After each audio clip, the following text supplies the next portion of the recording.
మొన్నటిదాకా ఓవైసీకి అసలు తిరిగేలేదు. ఇప్పుడు ఎందుకని అర్జెంటుగా బీఆర్ఎస్తో తెర వెనక నుంచి కాంగ్రెస్తో తెర ముందు నుంచినే పొత్తులు పెట్టుకుంటున్నారు.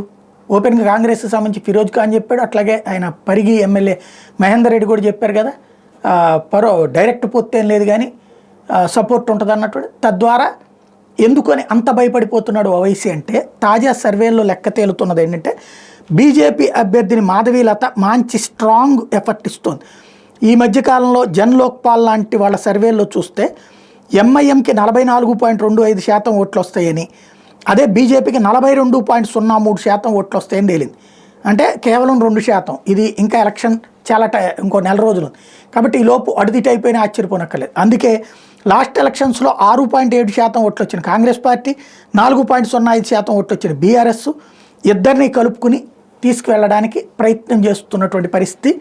ఏదైనా సరే మాధవీలత గారి ఎఫెక్ట్ అంటే ఓ పక్కన ప్రధానమంత్రి స్వయంగా ఆమెను అభినందించడంతో అందరి దృష్టి ఆకర్షించింది. ముందు లైట్ అనుకున్నటువంటి ఆవిడ కాస్త ఇప్పుడు పెద్ద చర్చకి తాగుతుంది. ఇంకోటి ఓవైసీ దశాబ్దాల నుంచి అక్కడే అక్కడ ఉన్న ముస్లింలకు కూడా ఏం ప్రయోజనం లేదు.